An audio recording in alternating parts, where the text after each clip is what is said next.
On nights like that, what seemed like an ordinary walk back from a bar in a small town can turn into the foundation of a fear that never leaves. Lisa, a skeptical 16-year-old from Gainesville, Florida, never imagined that a simple walk with her friends, Mandy and Chloe, would lead her to witness something so terrifying it would change her view of the world. If you've had an encounter with the inexplicable, a moment that stirs the soul and leaves questions unanswered, share your experience below, subscribe, and hit the bell icon.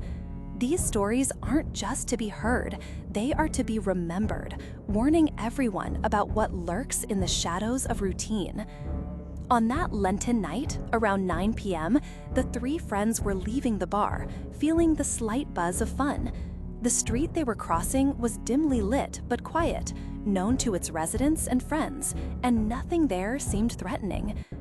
That's when a strange goat crossed their path. Tall, with black fur and red eyes, it walked on two legs, like a human being, motionless in the gloom. Fear and fascination united them in an impulsive decision to follow the animal. The goat seemed to ignore their presence, guiding them for almost a kilometer across a clean pasture until it settled into a dense, dark woods.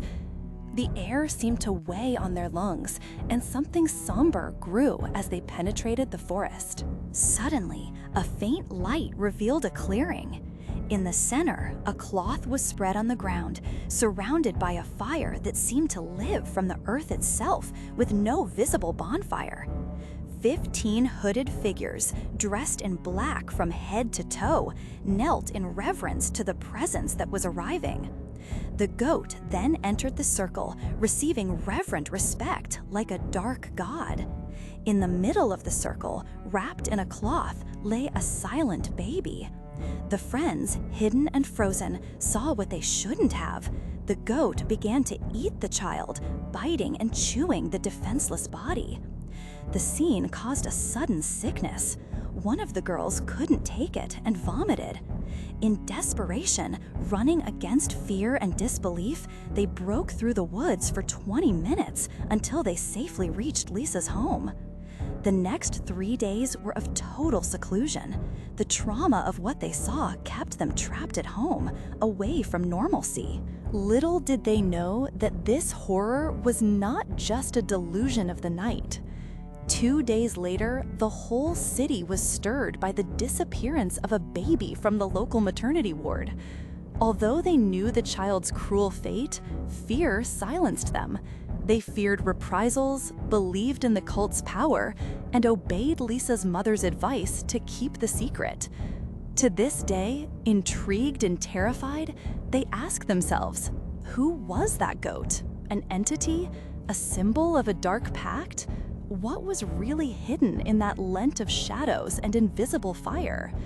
The police found no real clues or suspects. The cult seemed shrouded in mystery and protection. Life in the city resumed, but the memories of Lisa, Mandy, and Chloe carry the weight of a secret that cannot be revealed, submerged in the silence of fear and mutual protection. The nights remain long for them, and whenever a goat crosses a street or comes to mind, the images of that clearing, of that fire that should never have burned, return. Since then, the three friends avoid bars, don't talk about what happened, and live with the specter of that nearby night.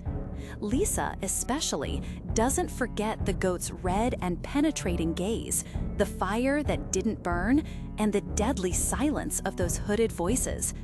She knows that not all evil can be faced.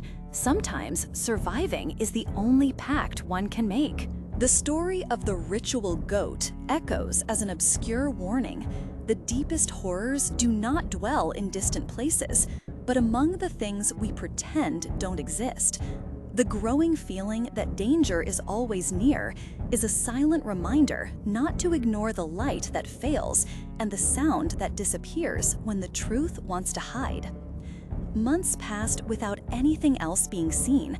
The city changed, the faces were different, but the fear of what cannot be named remains. Secrets like this run like a dry, invisible poison, filling the absence with fears that are difficult to translate. The doubt persists. Will someone dare to lift the veil? Or is it better to let fear and oblivion consume what was left of that cold night in Gainesville? The Goat's Pact, silent and cruel, remains as a perpetual shadow in the memories of the three friends.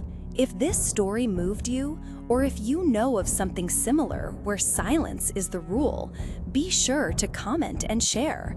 Subscribe to follow other real-life horror and mystery accounts.